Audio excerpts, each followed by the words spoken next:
É uma honra para mim, na sexta-feira, 23 de janeiro de 2026, executo a ordem do presidente da Comissão A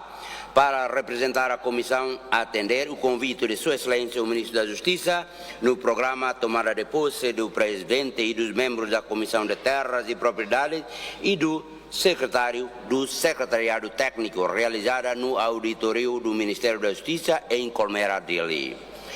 Nessa ocasião, acompanhei, vi e ouvi atentamente o discurso de Sua Excelência o Primeiro-Ministro, lido pelo Excelência Vice-Primeiro-Ministro, Engenheiro Mariano Assanami Sabino, bem como o discurso do Ministro da Justiça, especialmente ouvindo com atenção o discurso do Presidente da Comissão de Terras, que me encorajou novamente hoje, nesta sessão plenária, a continuar a fazer declaração política sobre a importante área de terras e propriedades.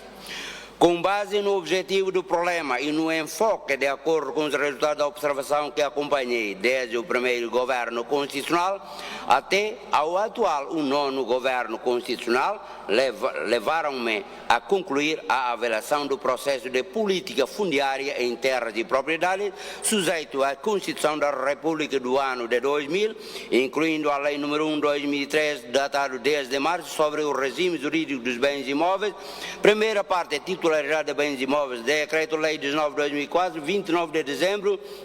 sobre o regime jurídico dos bens imóveis, a afetação oficial e arrendamento de bens imóveis do domínio privado do Estado e a Lei nº 12/2005, de 12 de setembro, sobre o regime jurídico dos bens imóveis, segunda parte, entre particulares, e a Lei nº 13/2017, de 5 de junho, sobre o regime especial para a definição da titularidade de bens imóveis. Como todos sabemos e todos acompanham isso também, precisamos entender que o capital básico para o desenvolvimento, quase nenhuma atividade de desenvolvimento setorial que não necessite de terra. Assim, o governo tem competência de criar a política de nacionalização, utilizar na Lei nº 1/2003 para identificar e publicar imóveis pertencentes a particulares e ao governo. Aqui, o governo de Portugal e da Indonésia, que deixou terras e propriedades depois de Timor-Leste ter conquistado a independência. No período pós-independência, o governo de Timor-Leste empreendeu o esforço, através de meios de buscar a metodologia coleta de dados nacionais. O objetivo fundamental da recolha de dados nacionais para melhorar o bem-estar da comunidade através do recurso à nacionalização, regulamentado na Lei nº 1/2003, está inscrito na operacionalização cadastral no valor de 12.943 objetos e 1.927 é objeto do patrimônio do Estado. A recolha e utilização de dados sobre os resultados da nacionalização foram realizados de forma harmoniosa e eficaz na segunda, terceira e quarta eras do governo legítimo da época. Foram registradas 11.343 reclamações e 1.927 patrimônios do Estado que foram utilizados pela população. Com qualidade como deputado, quero expressar: temos regras claras, coordenação entre instituições governamentais, apoio de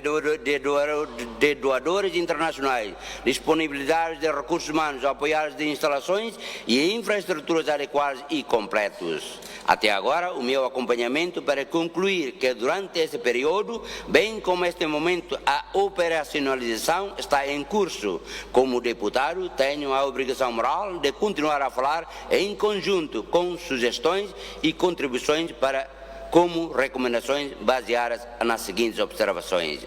As entidades governamentais que assumem a responsabilidade de lidar com as questões de terras e propriedades na República Democrática de Timor-Leste devem ter um plano, queda e estratégia para formular políticas relacionadas com a nacionalização que têm sido implementadas desde o ano de 2003. Porque tenho que continuar pensando, incentivando o governo, porque anteriormente existiam 2.943 reclamações relacionadas com a propriedade de terrenos e edifícios que foram registradas, quer diretamente à edil, quer através da embaixada, para estabelecer um bom mecanismo a resolver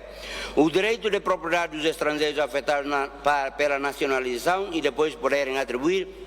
direitos de cidadania à cidadania. Estas ações constituem um esforço do governo para melhorar o bem-estar do povo de Timor-Leste no setor fundiário, conforme estabelecido no Plano Estratégico de Desenvolvimento Nacional 2011 a 2030, através da visão e missão que baseia na Constituição da República Democrática de Timor-Leste. Excelências distintas deputados e deputadas,